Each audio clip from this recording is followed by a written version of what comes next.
And if you have not met him, please make sure you stop by the faculty lounge after between 3 and 6.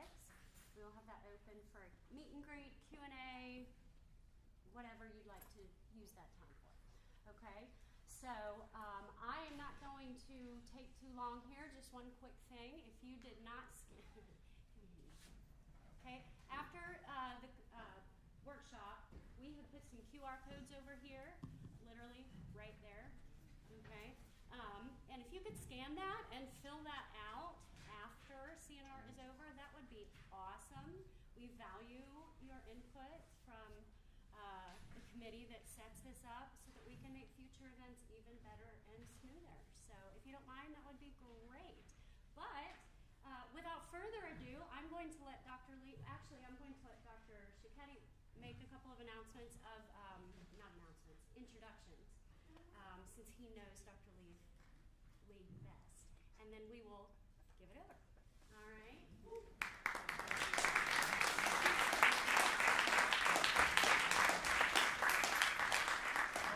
Thanks again so much for coming today. For Kaleidoscope, we've invited Dr. Patty League here because he's an ethnomusicologist who has a broad skill set focusing on Brazilian, Greek music, performance practice, and is able to engage with you in a different way, I think, than some others if we were to bring here. So we kind of overlapped at FSU almost. Yeah. I left in 2019, he got there in 2019, and we have a colleague there who we both work with a lot to look at different things, really, in ethnomusicology. So that's about my introduction. I'm going to let him. Dr. Beeman liked to put me on the spot. I did. Now you're putting me on the spot. Yes, you get to. That's what I'm here for, I guess. He's got all the cool, interesting stuff to do with us today. So again, really appreciate that you came. Please make sure you do that QR code.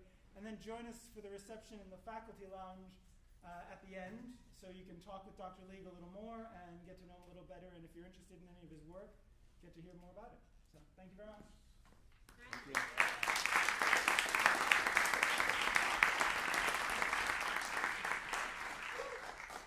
All right, how y'all doing? Yeah. All right? Yeah. Woo. Okay, cool.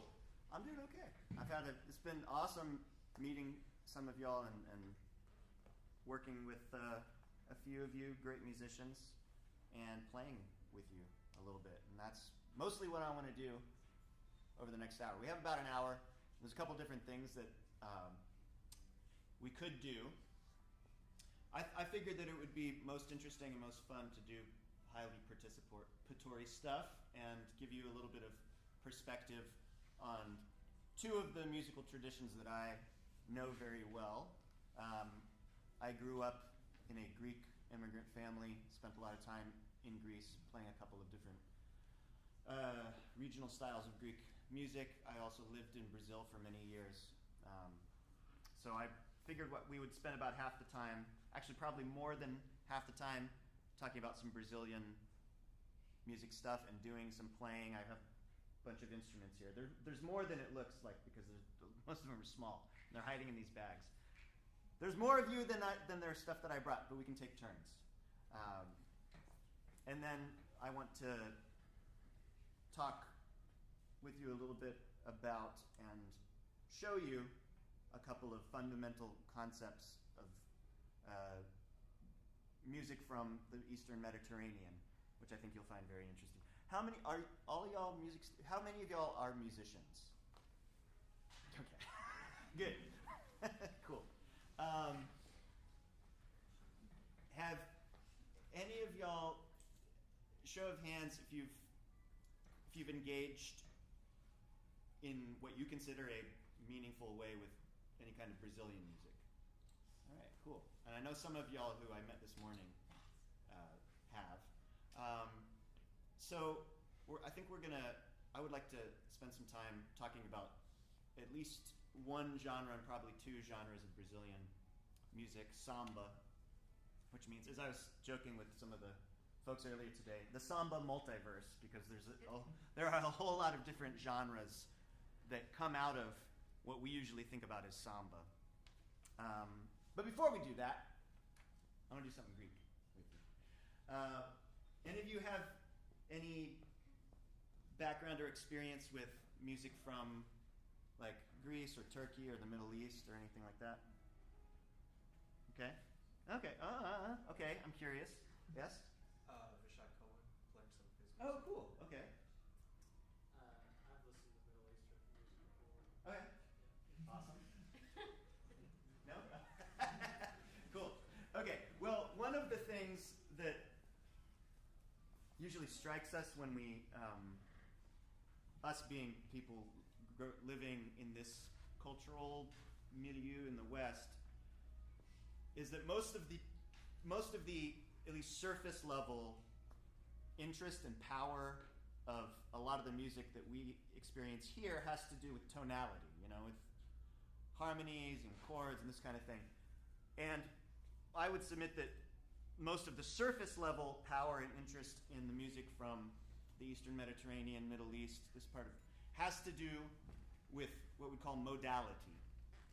So all of y'all know the way we talk about modes in the Western sense, like, Ionian, Dorian, Phrygian, etc. That's not exactly what I mean. I forgot to, this is where I could have used a violin, but that's fine. Anybody have a violin? It's okay if you don't. What's that? Do you have it in your office? Yeah. Oh, sweet. I'm sorry. Cool. No, it's my fault. So we'll get to that in a second. But I want to start by singing something together. So when I say modality in the Middle Eastern or Eastern European sense, really what we have are melodies that are interacting with a drone note that sometimes can move in the context of rhythmic cycles. So one of the coolest ways to experience what's important and exciting about that is just taking a small little one of the building blocks of our music. So we, instead of thinking in scales, we think of, like I said, modes, but what that means is not just a collection of specific notes. Like in the Western tradition, I keep going back and forth to the because I can't play piano, but if I had a violin. But so we think about like this. That is a different scale or a different mode than this, because it's a different collection of pitches, right? In music of the Eastern Mediterranean, and actually this is true across this huge geographical area stretching really, frankly, from the farthest western part of Europe, like Ireland, all the way into the Far East, because there's this modal logic. Awesome. See, I stalled for 45 seconds, and we got it. So in our music, we identify different modes, not just based on what notes are in them, but how they behave, how the melodies tend to behave. So in our music, for example, such a nice violin.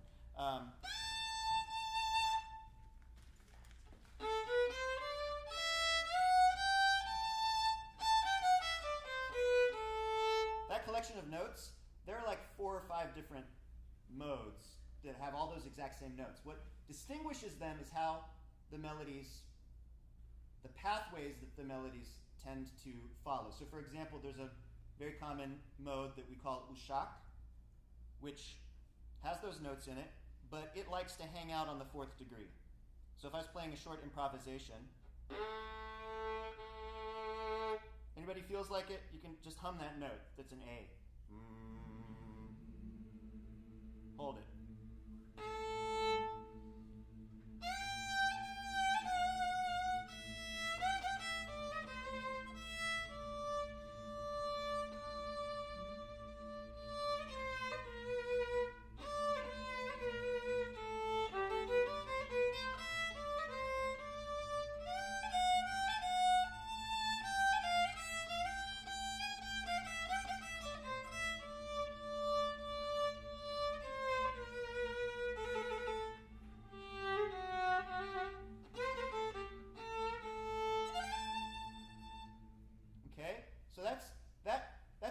Because I'm using those notes, but you noticed that I was like hanging out on that 4th scale degree.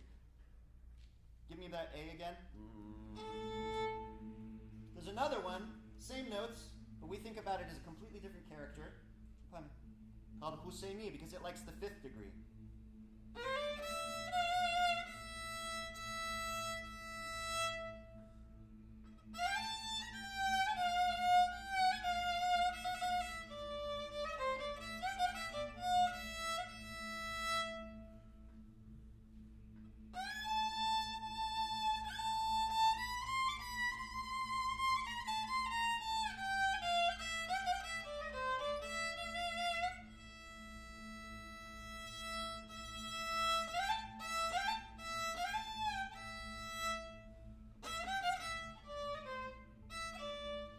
Modulated to the first one.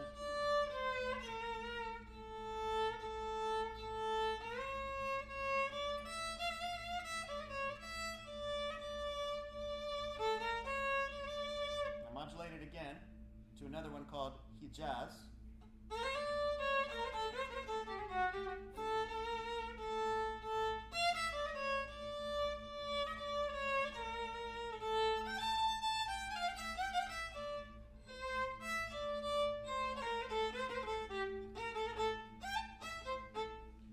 That's an example of a little bit of just like a tiny little bit of how we think about modes. Now the point is that our system is built out of what we call tetrachords and pentachords. So collections of 4 notes. If any of you have studied medieval music, medieval European music, you're probably familiar with that concept. And it's no mistake, because this music that I'm playing you right now is really a first cousin of music from most of Europe. It's a first cousin of music from North Africa and Sub-Saharan Africa. They all belong to the same kind of bigger cultural zone. If we go back just a couple hundred years, it's very clear. So anyway, I just want to give you an example of how this music works in practice with a very simple melody. This is a song from the island of Lesbos in Greece. Also known as Mytilene, a place where I've spent a fair amount of time, where the famous poet Sappho was from. Any of y'all ever heard of Sappho? Sappho? Right? Sappho was amazing. She was like a rock star. Literally. I mean, she was a very famous singer-songwriter and performer in her time, like 6th century before Christ. So this is a song from Lesbos. It uses that tetrachord that I was just playing, Hijaz. So it's basically, let me find a good place for my voice. So that's going to be our tonic. Sing that. Good.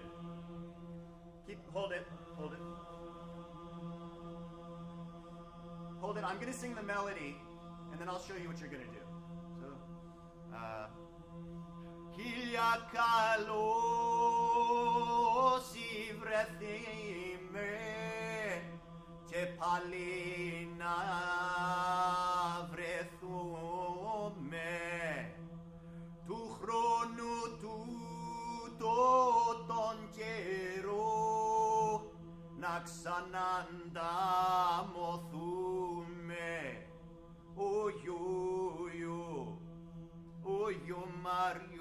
Okay, cool.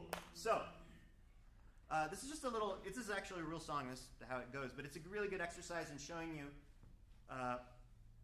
how you can feel, how the physical feeling of these vibrations in this music is very different. It's calibrated in a different way than in the West. So here's the plan. You're going to listen to what I sing, and after each one of my phrases, you're going to repeat the phrase, Yo Mario. Try that. Just go, Yo Mario. Yeah, which means absolutely nothing. It's just noises. It's like saying fa la la or something. Yo Mario. It actually comes from, it's imitating not exactly but like people who are working on boats, like pulling nets and stuff. It's imitating a command that you give on boats. I'm going to sing verses, and you're always, after each one of my phrases, you're going to sing Yo Mario, but you're going to sing the pitch that I end on. So for example, what was our no? Was that our? Yeah. So I'm gonna go. Hiakalo, and you're gonna go. Yo Mario, ivrethime. Yo Mario, kepalina. Yo Mario, vrethume. Yo Mario. Good. And then the little chorus thing goes. Yo yo. Yo Mario, yo yo, yo Mario. Okay, good. Let's try it.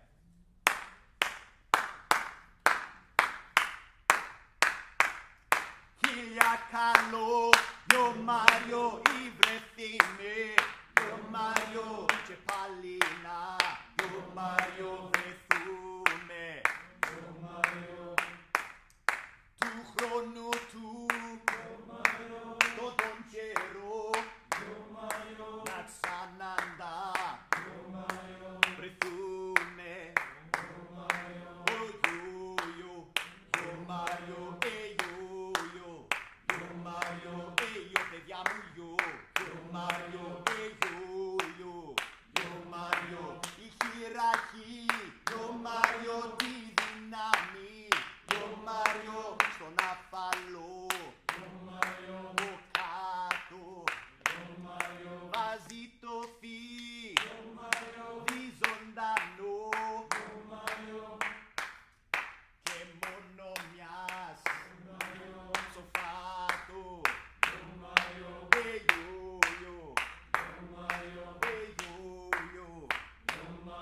eyo, pediamo yo,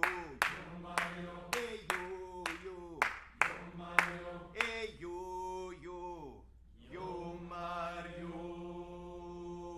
Okay, cool. So that's a song that people in Lesbos like to sing around Carnival time, and it's got. Anybody speak Greek? Yo Mayo. Yeah. Yeah. Those are slightly inappropriate lyrics, so that's fine. So that's an example of how our music is often put together. Okay, cool. I could also teach you how to do some Greek dancing, but maybe we can do that at the end. All right, so I want to talk about, like I said before, the samba multiverse. What do I mean when I say that? When we say, if I say Brazilian samba, you probably have some idea in your head about what I mean. You might think of like Rio, yeah. You might think of like Carnival in Rio, and there's no mistake that pops into your head because that is by far the most visible and audible musical cultural product of Brazil.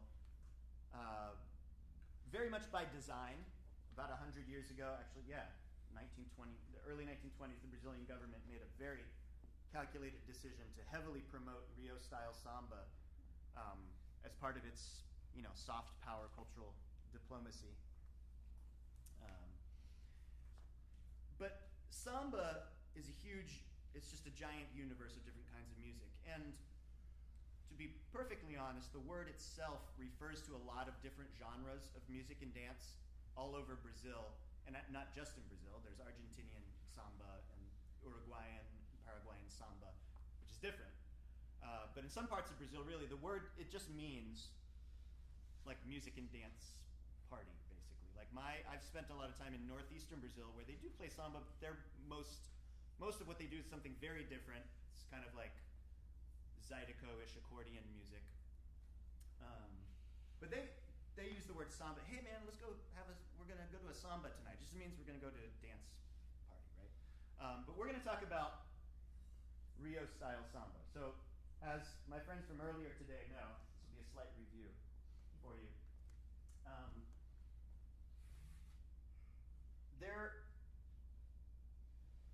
There's, I think, a very helpful way to think about it. Did anybody see my water bottle, or did you have that thing of?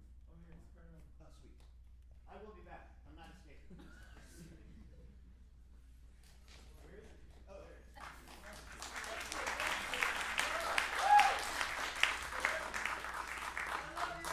I know, right? I already got paid, so I'm out of here now. I'm just messing. So the cool thing about Rio, like the samba multiverse, is that all the really cool, interesting stuff, the stuff that... How many of y'all are drummers? All right. And some of you, I noticed with the drums hat, yeah, you.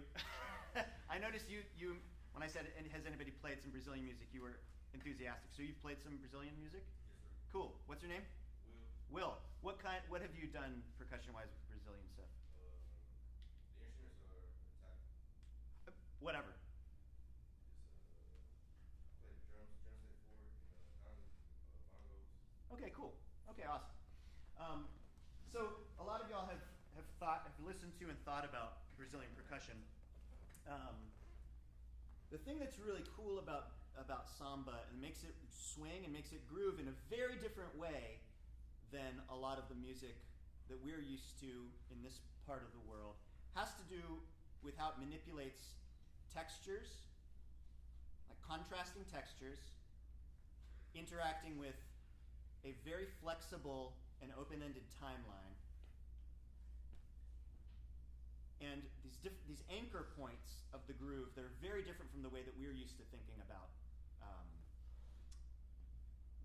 like North American popular music. The rhythmic architecture of Rio Samba is very African. It's Central African in origin, rather than the highly syncopated West African stuff that we might, if we have time, we'll look at a Afro-Brazilian genre called maracatu, which is very, very West African. But we'll look at this kind of older stream of samba, which I'll try to be brief. I am a musicologist, which means I really like to talk, as you've already figured out. Be very brief, because I do believe in cultural context. The Portuguese landed in Brazil in the year 1500. It was a very round date. And there began to be a pronounced presence of African people in what's now Brazil, roughly 90 years later, certainly by the year 1600. The vast majority of the people who were sold into slavery and taken out of Africa and made the forced journey west, wound up in Brazil, something like 65%. Bahia, the part of Brazil that sticks out into the Atlantic, that fits into the west coast of Africa, still today the most heavily Afro-Brazilian part of Brazil. That was actually the colonial capital for the first 100 years. Then it moved to Rio, and with that move, lots and lots and lots of people moved down. And so there's been a heavy, not just Afro-Brazilian, but African presence in around the city of Rio de Janeiro, huge Janeiro, in an uninterrupted way for hundreds of years. Not just enslaved people, also lots and lots, thousands and thousands and thousands of people born in Africa who, for various reasons, came to Brazil to live and work. In fact, until about 1915, the downtown part of Rio was largely populated by, almost exclusively populated by people of African descent, and a huge proportion of them had been born in Africa. And that's very significant because the story of samba in the 20th century has as much to do with contemporary African diasporic music practice in direct contact with Africa as it does the colonial, the legacy. So, one of the reasons why that's important is how the timeline is put together, which is very different from, for example, a lot of African American vernacular music in this post-colonial context. And perhaps the most obvious thing is where the anchors are. So in the samba multiverse, the anchors, and as I was saying this morning, I want you to think about them as anchors, the way that an anchor is tethered to, or rather a boat is tethered to an anchor. An anchor is not like a big steel pole, I think that's the metaphor I used earlier, like driven into the ground. It's something that rests on the floor of the ocean or a lake. The boat is connected to it by a chain, but the boat's able to move around and float around with the current, with the tides of the wind. I invite you to think about this basic samba groove in the same way. So our anchors, unlike in a lot of North American popular music are not on like beat 1 and beat 3 of the 4-beat cycle. They're on beat 2 and 4. So we have this 1, 2, 3, 4. 1, 2, 3, 4. 1, 2, 3, 4. 1. Could I have a volunteer who is a percussionist who's not afraid of a giant bass drum to come and play this? Okay, hand wind up. Come on, down. Yes.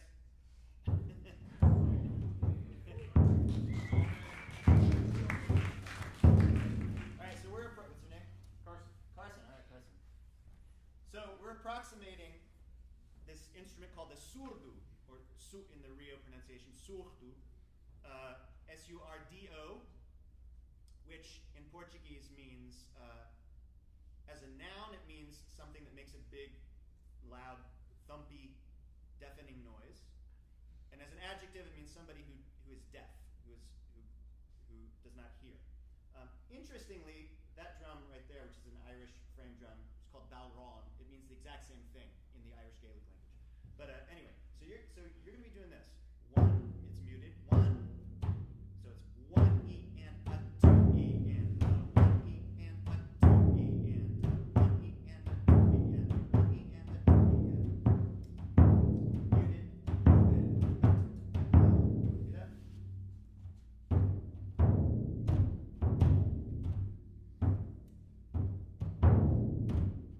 Yeah, so this is only gonna, it's fine. This is gonna be going 1, 2, 3, 4, 2. Even if you just do that, it's fine. If you can do the pickups, it's 1 and 2, 3, and 4. So everything's muted except for the big open beats 2 and 4, okay?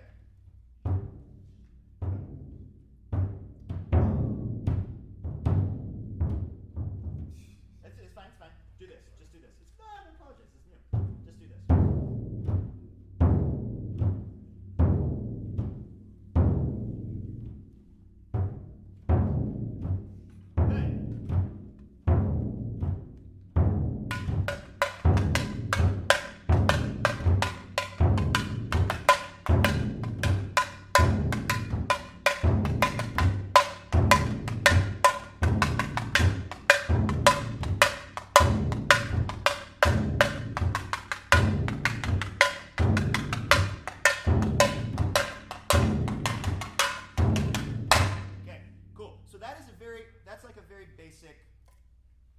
Basic architecture of the samba groove.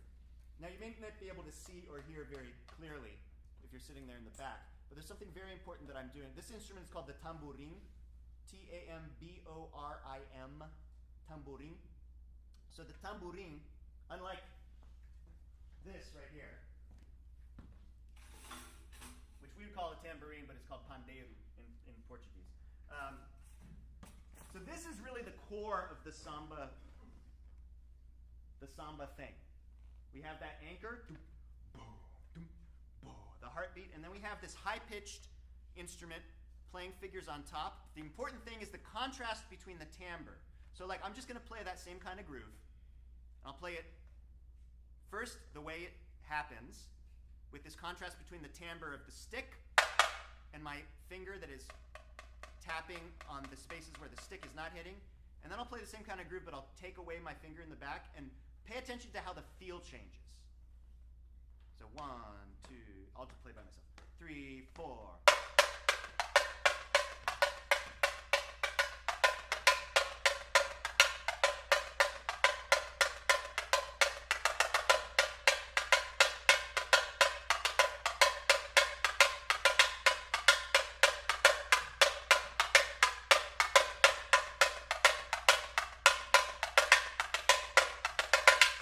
It's a huge difference, right? Yeah, when I have those contrasting textures, that's what gives samba its groove and its swing. And as we were talking about before, it's what propels it forwards. It's what prevents it from dragging, even though it's very laid back and loose, and what keeps it fresh. Another essential thing about samba, who's familiar with the concept of the clave? Yeah. Okay. What is the clave? Somebody explain to me. Ah, you were there this morning. But somebody who wasn't there this morning. What is the clave? What kind of music is it in, and what is it? What does it do?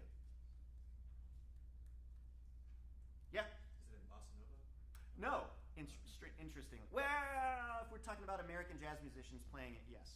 But, yeah.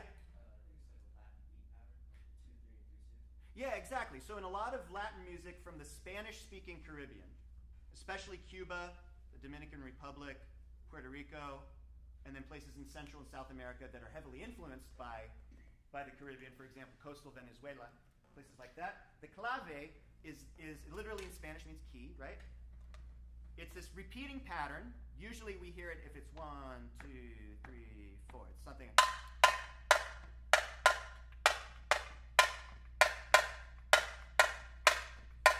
There are many, many, many different variations, but the essential thing about the clave, within a song, the clave is the clave. It is what it is. It's always the same. It does not change. Now, it might bounce around, especially in salsa, which has this extraordinarily sophisticated big band style arranging tradition.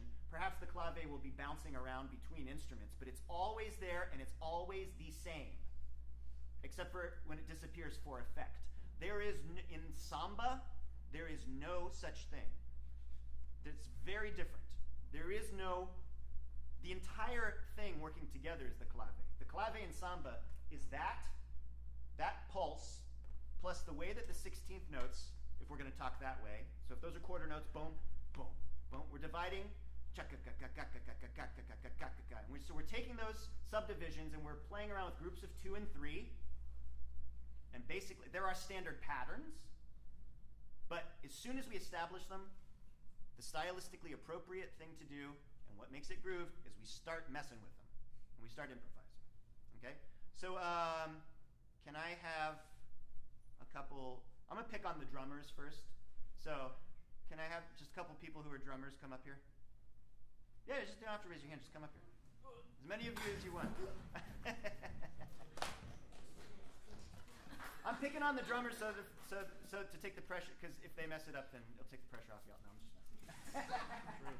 Okay, so I would like. Come over here.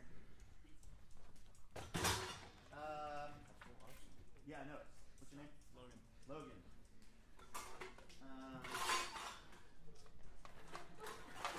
What's your name? Tyler. Tyler. Take that.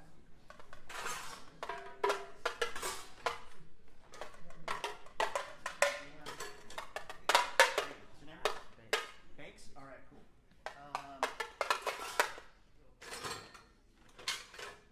What's your name? Scott. Scott. Okay, cool. So, can I have 3 more people? Just come up if you want to. Come on, Josh. Come on, I'm shy. Come on, Josh. Little drums.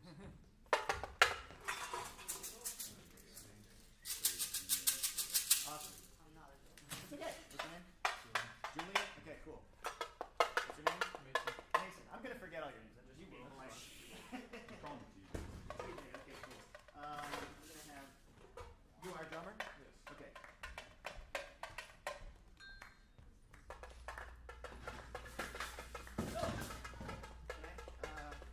Can I have a volunteer run to the bathroom and wet this sponge? Okay.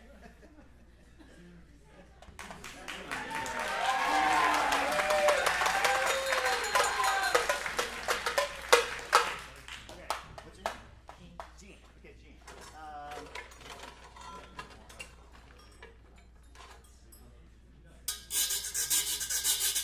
All right. So, yes, good. Okay, so tambourine people. I'm gonna play a pattern that goes like this. Just listen to it for a minute.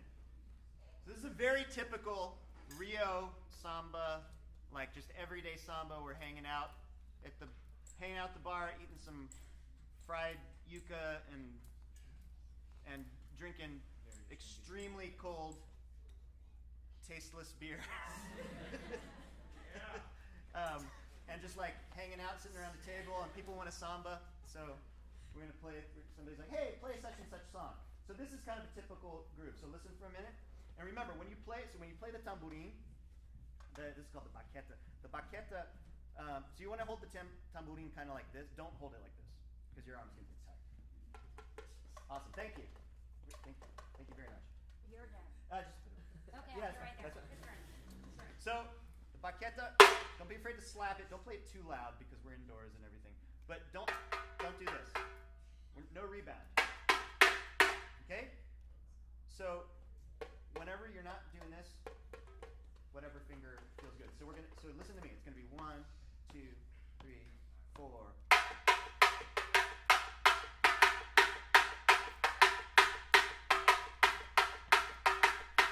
Yeah, right?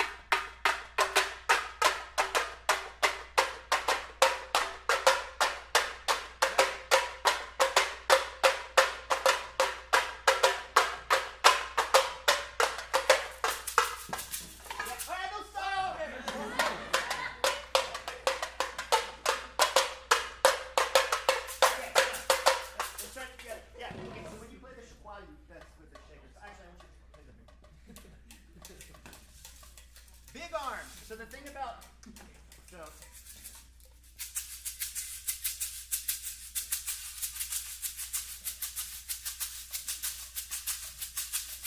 I'm gonna give you something too. Just wait. Okay. Yeah, don't stop. Hold on a second. Here. Stop.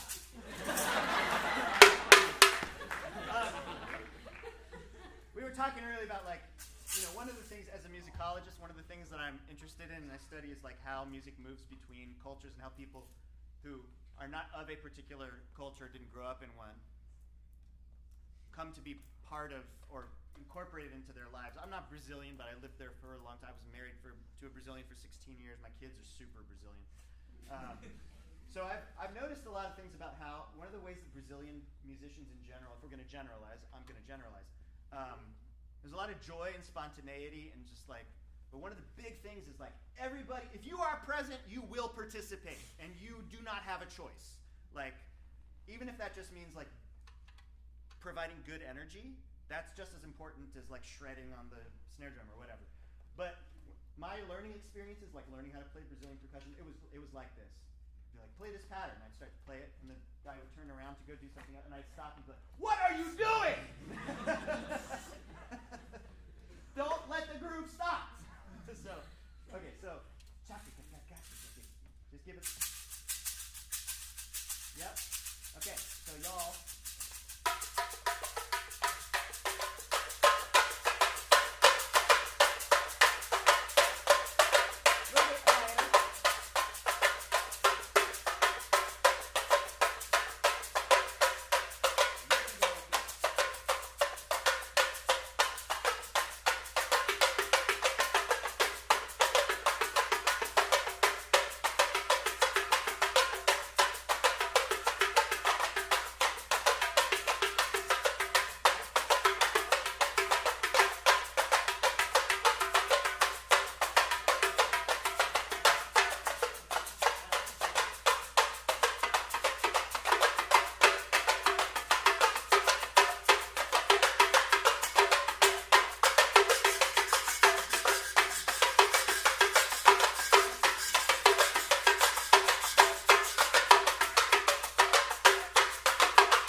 sung by Jacksonville, who was a musician from northeastern Brazil.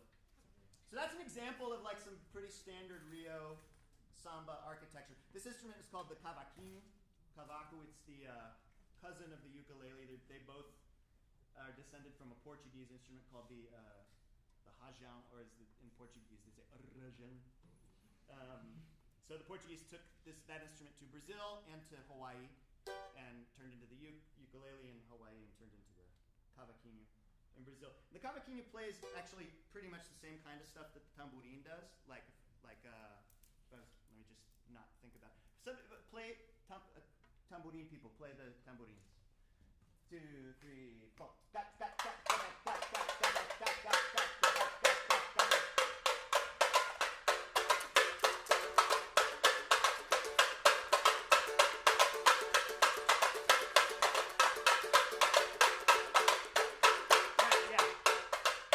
Okay, cool.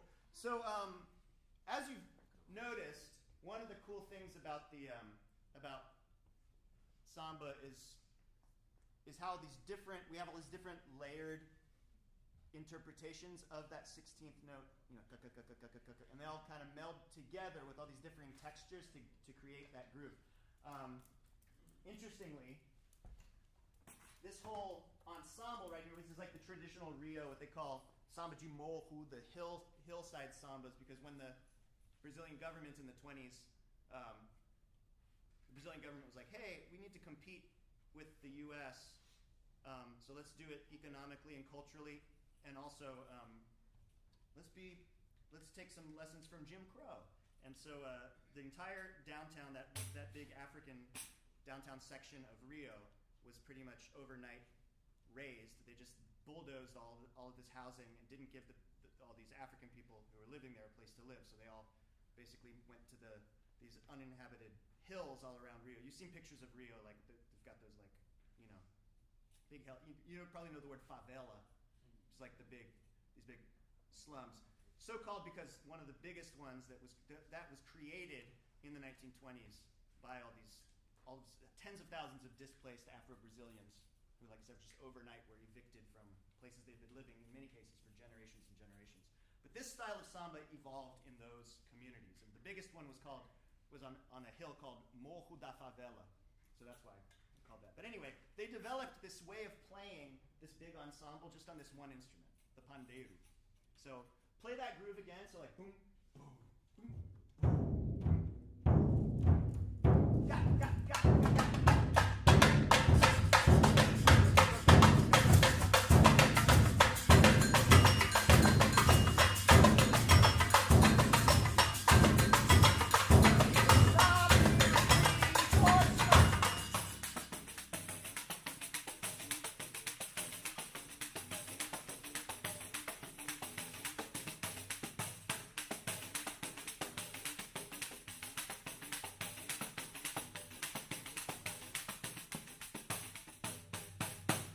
That playing style evolved to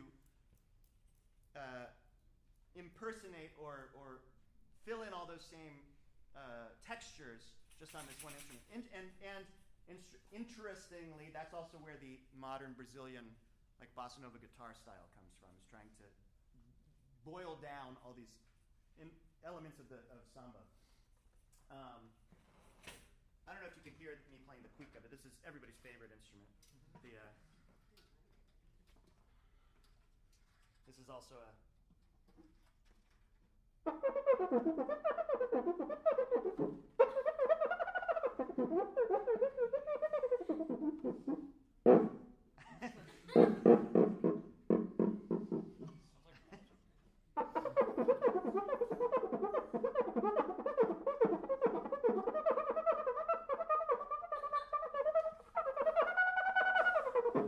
It's very popular in carnival parades.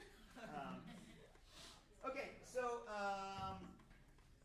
also, if you have any questions or want to interrupt me, does anybody have any questions about anything?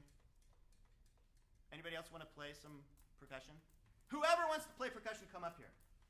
Don't be shy. And if you don't, I'm not going to force you to. I'm just saying, if you want to, get up here. Yeah, so switch around. Y'all can keep playing, but there's a bunch. So everybody just...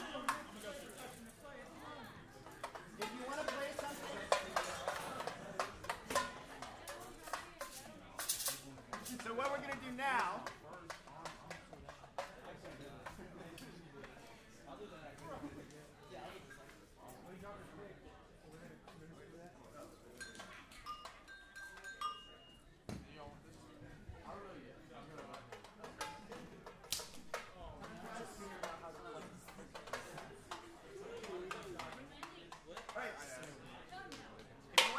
Grab something from the back, doesn't matter what it is. If it's a,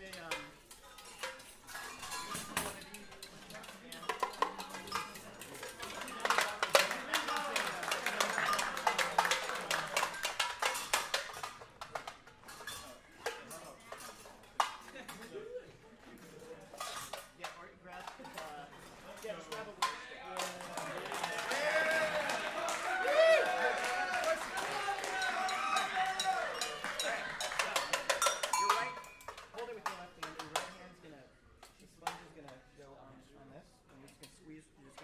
Squeeze really hard and then your left hand, you just press. It's going to make better noises if you're right in the middle.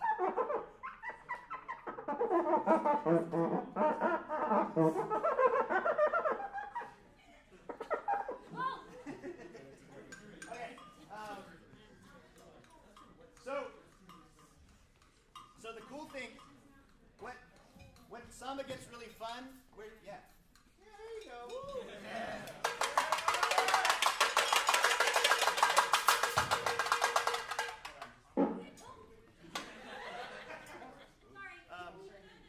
So where samba gets really fun is where you start improvising with it. So I'll walk you through your parts, but then what we're going to do is we're just going to start playing around. And the basic philosophy for improvising is that on your instrument, especially if you're playing, the tambourine is really which is the little round thing. That's really the model for this type of improvisation because you can so obviously do it. So you're thinking in groups of 2 and 3. So on the tambourine, the group of 2 is stroke, back, so like stick finger, and the group of 3 is stick finger. So like that pattern. I'm going 2, 2, 2, 2, 2, 2, 2. But really, you can just kind of randomly improvise it. So play me that. So listen.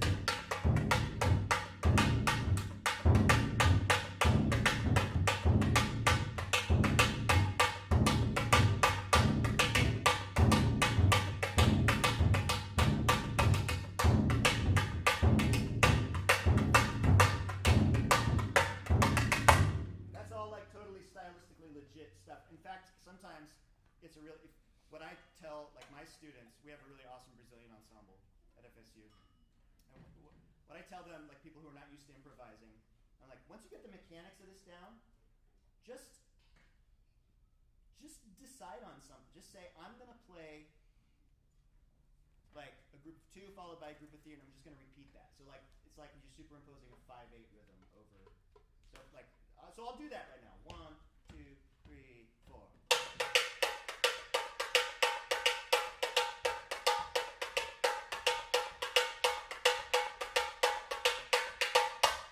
It sounds like samba to me. 3, 2, 2, 7, 8. I'm doing this because those are typical Greek rhythms and they make me feel comfortable. 1, 2, 3, 4.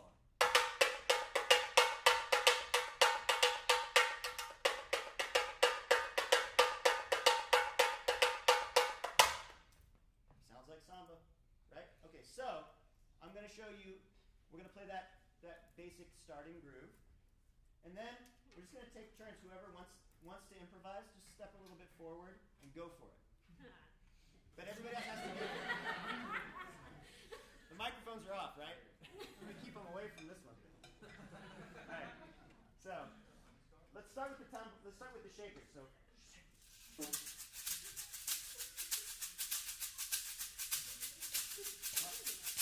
A little bit faster.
at time. But does anybody have any questions? Somebody has a question? No? Yes. Me? Yeah. I didn't raise your hand. So what, like, we all just played, Yeah. so we modernized that and put it on the drum set, correct? And, like, that, Right. where, like, the samba style came from, and, like, Yeah. the style and stuff. So just all those components were, like, put together. Yeah, absolutely. And I think, there's, as we were talking about this morning, there's like, there is a typically Brazilian way to play samba on the drum set, and it's very different from mostly what we hear like American jazz drummers doing. Part of it is that, Brazilian percussionists, they're very aware of all this architecture, and they know that like again, those anchors, with kick drum, whereas American jazz drummers tend to just go, right? But then also, the big thing is this contrast between different textures. So like a lot of Brazilian drum set players will be like, like a lot of American drummers are, because, makes sense. We hear a lot of Afro-Cuban music, so there's this emphasis on doing this kind of like,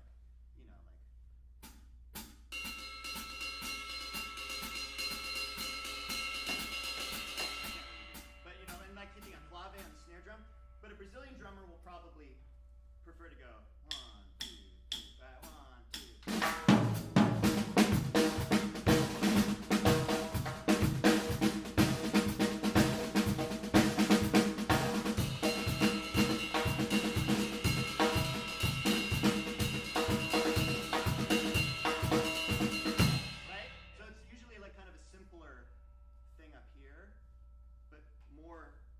Brazilians want to hear this, they don't want to hear just, they want to hear this kind of like,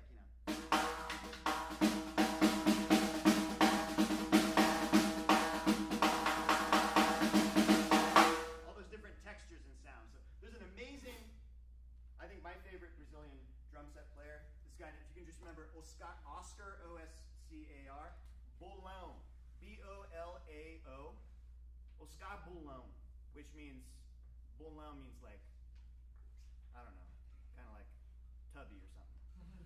But he's this, just Google Oscar Bolão, and you'll freak out. He's just so subtle and just amazing stuff. Anyway, I know we got to vacate this room. So we're going to be where now? Yes.